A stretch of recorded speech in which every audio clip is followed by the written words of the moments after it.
a good bilateral meeting marking our great transatlantic cooperation. Now we will co-chair the EU-US Energy Council, and later we will see each other also at the NATO Ministerial. Allow me some words about our bilateral discussion. Certainly, we start discussing and talking about the Russia war in Ukraine, the situation in Ethiopia, the Central African Republic, and the Middle East peace process. It's more than 1 year ago that Putin started destroying Ukraine, and it seems determined to continue with his brutal bloodshed and destruction. And he still escalates further despite not achieving anything. His newest nuclear gamble with the nuclear weapons moved to Belarus constitutes a new escalation and poses a direct threat to European security. And this comes, ironically, after Chinese President Xi visited Moscow and mentioned the need for peace, and they agreed on the need to not deploy nuclear arms abroad. And some days later, Russia deployed tactical weapons, nuclear tactical weapons in Belarus. We have been discussing with Secretary Blinken about the role of China on supporting Russia's blatant violation of the United Nations Charter. There is a clear expectation from a permanent member of the Security Council to stand up in defense of international rules-based order. And China has a moral duty to contribute to a fair peace.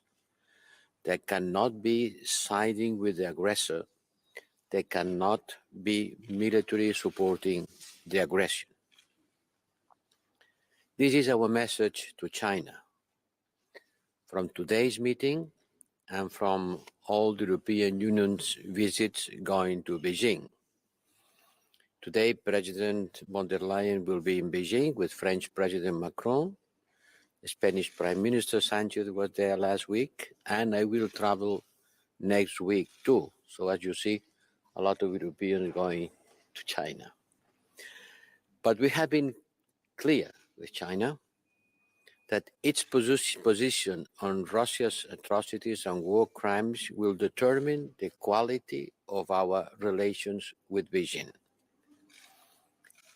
In the meantime, the European Union stands united, and our transatlantic community remains also united. We are committed to continue supporting Ukraine in its self-defense, and we will maintain the collective pressure on Russia to stop the widespread violations of international law. We are doing everything we can, militarily, politically, and providing financial support to ensure that Ukraine prevails. We also talk about the Middle East, and we shared our concerns about the vicious cycle of violence in Israel and the occupied Palestinian territories. The latest developments painfully demonstrate that the path towards the resolution of the Israel-Palestinian conflict is urgently needed.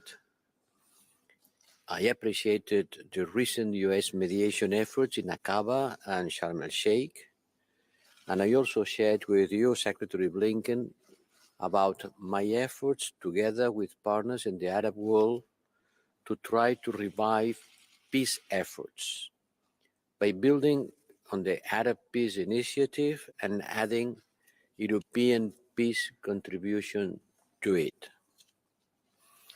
We also discussed about some topics in Africa. First of all, on Ethiopia.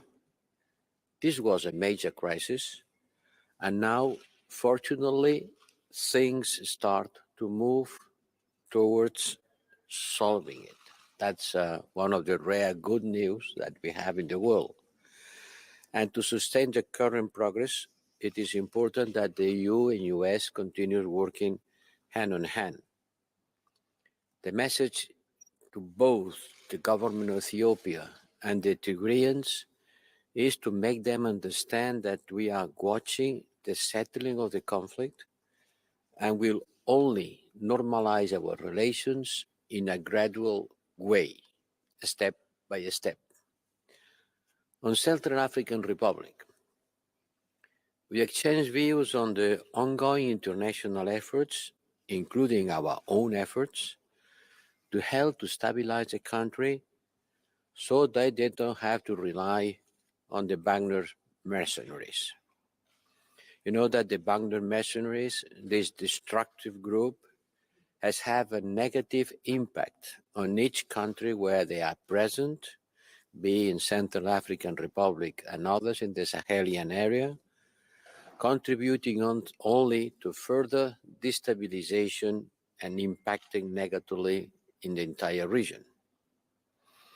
Finally, we are going to co-chair now the 10th EU-US Energy Council, but this year is different from our previous meetings in Washington, and the past year has been marked by atrocious war against Ukraine and the unprecedented EU-US coordination to support the country and to support we, the European Union and its member states. We, the European Union and its member states, are the lead donors when it comes to energy assistance to Ukraine.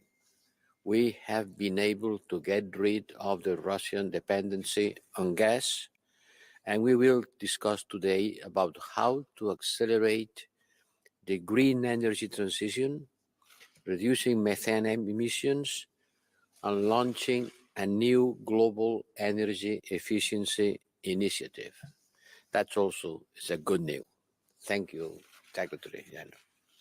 Well, good morning, everyone. And let me just start by thanking the High Representative, my friend Josep, for another very productive and timely meeting, building on the momentum that President Biden and European Commission President von der Leyen produced at the White House just last month. This discussion today reinforced what has been evident to us for some time. U.S.-European Union relations have never been stronger or more important for advancing our shared interests. After more than a year of Russia's war of aggression against Ukraine, the stakes for our partnership could not be higher, for the transatlantic relationship, for Ukraine itself, indeed for people around the world who are bearing many of the consequences of this aggression. The United States and the EU continue to work in lockstep, together with a broad coalition of partners around the world, to ensure that Ukraine can defend itself, its people, its territory, the right to choose its own path. European partners have spent about $13 billion in military assistance thus far, on top of tens of billions more in economic and humanitarian assistance, extraordinary support for refugees who've come from Ukraine. We very much appreciate the announcement from the EU that it will be providing an additional 2 billion in euros worth of ammunition through its European peace facility. Together, we're freezing the assets of those fueling the Kremlin's aggression, deploying sweeping sanctions and export controls that are degrading Russia's capacity to wage war.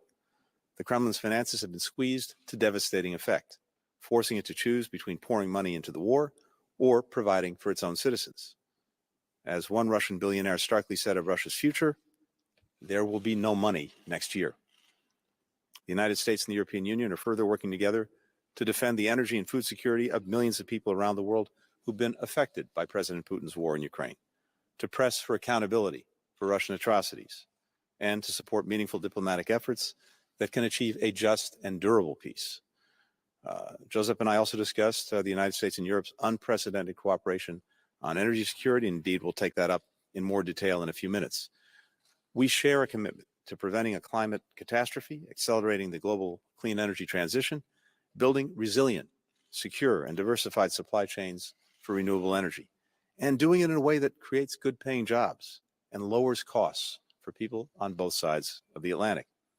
Russia's weaponization of energy has underscored the urgency of that task and an opportunity to accelerate our progress. And so over the past year, the United States and Europe have thrown our energy security cooperation into even higher gear. In 2022, the United States exported 56 billion cubic meters of liquefied natural gas to Europe. That is 40% of Europe's total imports. It's a 140% increase over our LNG exports to Europe the previous year. The European Union cut dependence on Russian gas from nearly 40% at the start of the war to about 15% by the end of 2022. That is extraordinary. When we convene the Council in a few minutes, we will focus on how we can further reduce European dependence on Russian energy and boost the Euro-Atlantic region's clean energy production. We also spoke about our continued partnership on economic security. We have serious concerns about the challenges posed by economic coercion, by the weaponization of economic dependencies and non-market policies and practices, including by the PRC, and we discussed ways to address these issues. Later this spring, we'll hold another meeting of the US-EU Trade and Technology Council, where these and other priorities will be on the agenda. As Joseph mentioned, we also did something of a tour of the world of challenging places and areas where our work together, our coordination, our cooperation can make a difference, from Ethiopia to the Central African Republic to the Middle East. And in all of these areas, the coordination between the United States and the European Union is as great, and indeed I would say greater than it's ever been. Finally, running through our conversation was our focus on revitalizing our democracies and our democratic values, which bind us and which brought hundreds of partners together just this week around the world and in Washington for the Summit for Democracy. The relationship between the United States and the European Union is the most comprehensive, dynamic relationship in the world, and I'm pleased to be here to continue our work to deliver a stronger and more secure future for people on both sides of the Atlantic. Thank you very much. Thank you.